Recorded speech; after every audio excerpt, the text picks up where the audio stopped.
Discussion by council vote of action on update by Municipal Building Review Task Force. Mr. Vadenais?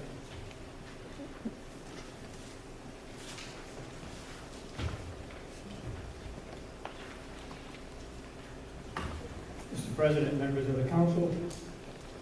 At the council meeting on July 16th, I was asked what the problems were with the building plan that the $5.2 million bond was to cover. I was put on the spot and was unprepared to properly answer those questions at the time and lost my composure. For that, I apologize. To understand what the problems are, you have to know what the original intent was. And the bond that was passed said it authorizes the town of North Smithfield to issue $5.2 million in bonds and notes to finance the repair of the Kennedy Building, Memorial Town Hall, and Municipal Annex in order to consolidate municipal and school administration functions. Shall an act passed at the 2014 session of the General Assembly entitled an act authorizing the town of North Smithfield to finance the repair and rehabilitation of the Kennedy Building, Memorial Town Hall Building, and the Municipal Annex to achieve efficiencies in the consolidation of municipal and school administration functions in accordance with the plan adopted by the town council by the issuance of not more than $5.2 million of bonds and/or notes. Now, by consolidation, they were looking at consolidation of both school administration and all town municipal offices in both the Annex Building and Memorial Town Hall into the Kennedy Building. They were looking to update, upgrade, and improve the Kennedy Building to today's standards. They're going to repurpose the entire Annex Building for the North Smithfield Police Headquarters, complying with federal and state regulations to include technologies, communications, enhanced record facilities, and evidence preservations. Continually growing town population and business development leads to a higher demand on the North Smithfield Police Department for service and operations. This information comes from the town. It's not made up by me, it comes right from the town. So while the major complaint seems to be related to Kennedy, the project is bigger and more complex than that. And it's my contention that based on facts, the town could not meet what was promised to the voters. First item is that the budget that was approved and voted on by a previous council, and while that number was being developed, a qualifying statement appears to be overlooked. And that qualifying statement is, all prices are in 2013 dollars and include soft costs within the individual line items. Soft costs include overhead, profit, design fees, and 10% contingency. Projects completed after 2014 need to factor an additional cost for escalation at 6% per year based on current gravel market escalation. That's a quote from the architects that the town hired to do this project. That would equate to a 12% deficit right off the bat, or approximately $600,000. After the bond went approval and a building committee was put in place, the next misstep took place. The town council on April 20th, 2015, approved $7,800 to do a validation of costs for the project. That was never done. Furthermore, as late as March 14th, 2016, and again on July 5th, 2016, the architect stated that the bushing component was over budget by as much as 20%. With the hiring of an owner's project manager, or the OPM, it should have become more obvious that problems with the project existed. Town council hired Dan Jubert Sr. on July 18th, and the town executed a contract on July 19th, 2016. Mr. Jubert did an estimated budget the day before he was hired and gave it to the town administrator and the finance director, stating he recommended it, or he estimated it would cost $6.1 million to complete the project. And you can find it in the PBIC minutes of 10/24/16. The actual budget called for $3.7 million in construction, and it still went out to bid. Once the project went out to bid and the numbers were received on October 19, 2016, from 4 prospective bidders, it becomes even more obvious the project could not be completed as proposed. The bids were between 30 and 60% over budget, depending on whether ad alternates are counted or not. That equates to between $1.483 million and $3.29 million over budget to deliver the project as proposed, including the add alternates, which we believe should be considered if you want to build a building to today's standards. The above-mentioned incidents show that the budget and its importance were ignored from the beginning and at several points throughout the design process. There were never enough funds to complete the project, as the taxpayers were told what they would have when the project was completed. Other factors which contributed to the project's shortcomings were the lack of documented recommendations to the town council, a statement that asbestos abatement was completed, which was in the Valley Breeze. It still hasn't been done to date. Plans did not include police department priorities and plans that were submitted for bidding. Plans that were submitted for bidding did not meet current codes and had ambiguous details that would have resulted in greater cost and change orders. Borrowing the full amount of the project before awarding the bid created other issues that needed to be dealt with. Also, PBIC overstepped their authority. And I can show you letters, minutes and letters that state that. And the town council oversight was not as diligent as it should have been. There was, however, the previous town council that did not approve going forward with the project in November of 2016. In regards to the claim that a plan was developed and had a price that was approximately $4.4 million, I have not seen any such plan, even though I filed an APRA request seeking such documentation and submitted on January 2nd of 2018. There are several areas of the request that have not been met by the town. Some of the reasons are that all documentation was discarded when the secretary resigned, which, by the way, was a paid position for that. By the town was paid, this clerk was paid by the town to do that. When she resigned, she destroyed all the documentation.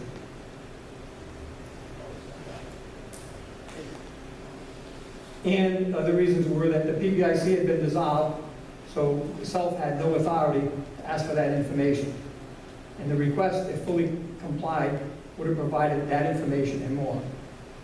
And lastly, with respect to the EMA was being moved to the Kennel Dean facility without the director's approval, that statement is patently false. And the date I gave you was in April. The actual date that we met was on February 28th, 2018.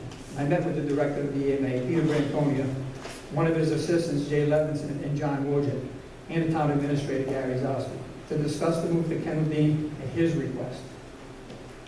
It was agreed that his concerns were valid and his moving to Kennel Dean might be in the better interest of the town going forward. There were many positives from the relocation.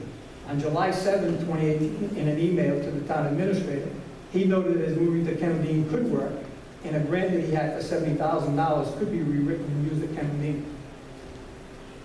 So now to remind the council of the prior and present role of the task force, which is, number one, the resolution was a resolution creating the Municipal Building Review Task Force in December of 2016 with the charge to review the project to date and make a recommendation on how to proceed and what a cost estimate would be. Number two, on April 17, 2017, a report was issued with the recommendation to put out an RFQP to hire a firm to do space planning and schematic design to create a cost estimate for the project. On July 17, 2017, Secoshman Associates of Cranston was hired by the town to do that work. On January 22nd, 2018, Secosha submitted a conceptual plan for the project that was within the budget. Task Force recommended that the town proceed with a design-build model and Secosha Associates be retained to complete bridging documents. On April 2nd, 2018, the council awarded a contract to Secosha Associates for bridging documents for a design-build model. On July 16, 2018, the council approved the bridging documents and a spec book for the Kennel Dean and Bushy School buildings.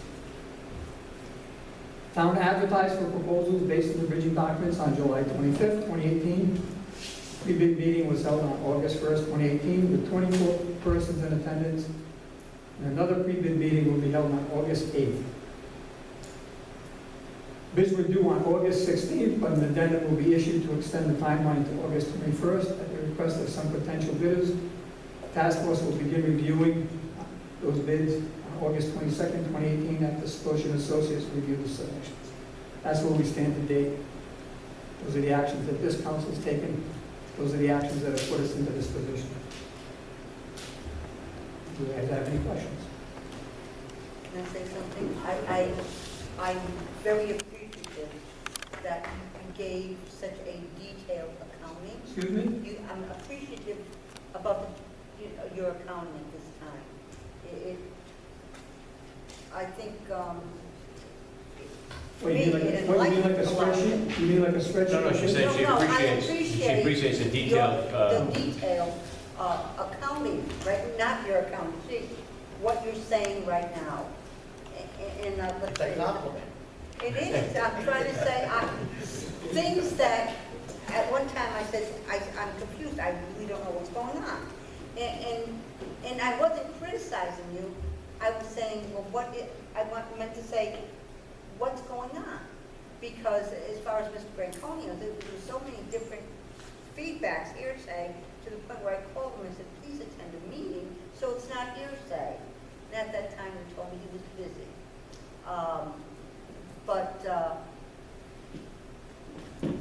The clarity, I understand the past, and it's important, at least I felt it was important, that we know who was going where, what. I mean, I found it confusing. In a small town, well, they're going here, there's one there. They don't want this, they don't like that. I said, oh my God, I get another phone call about this. But I can see where your accounting is logical. And I know in the past, when original bills went out, the initial group said, oh, we can do this for set amount. And when it progressed, they could no longer. They cut the bid because they said they could do it. And then suddenly they couldn't do it, and they started, am I right, they started cutting out things. And this was when I was just attending, it goes that far back. So, you know, I truly appreciate this. For myself, it clarifies steps taken and the clarity of each step, and I thank you. it's a very thorough report. Yeah, and if I may, Mr. Vadenais, one of the things that I was not clear about was whether the EMA had been involved in the discussion. You told us tonight was February 2018, you met with the administrator, Colonel Branconi, and two other EA members, and yourself. Was there anybody else at that meeting? That's 5 of us. So he was asked for his input in February? He asked for that meeting on the 28th. Yes. February 28th, okay. But that's not the impression we were getting up there. Absolutely. It was almost like he had been excluded from the process, and then the Historic Commission as well. I'm sure everybody's had ample time to weigh in. Thank you. One request I do have, and I don't think you need to vote on it, but I would ask through the administration if they can stop to pursue a grant either through EMA or through planning for that generator at Kennel Bean. We could get something, see if we can get something rolling on that, whether we reach out to the federal government or through the state or whatever, if we can work through something. To follow up on your request to the administrator, which I certainly would support, there was an email that was circulated, I believe Councilman McGee got it and I got it, and it did not have an official EMA.org.gov. It came off a COT server. I'm not sure that they're required, but in it, it was mentioning something about a certification number that they would have to have. Gary, did you ever see that? I don't even know who the author was. We're not sure it was from who. Sam's account. Yeah. And that Cynthia's been working on that with EMA. Okay, so that's going to be in order so that he'll be able to apply for a grant. Great. Thanks. Does anyone else have any questions? Just one last one. Most committees have to have a written report after their meeting. I don't know how Ms. many. Vadenais takes the minutes. No, I'm Mr. Branconia's group. Yeah, to my knowledge, they don't give anything in. Are they required? I think they are required. Is there a requirement? But, Do they have, are they an elected board? no. Just an administrative body? They're paid. Volunteer. They're not a volunteer group, they're getting paid. How's that a volunteer group? The leadership gets The paid. leadership, well, the leadership gets paid, to me it's a group. It's no more how they're created. there an entity that's considered a board or commission, they would require to keep. No? Thank you.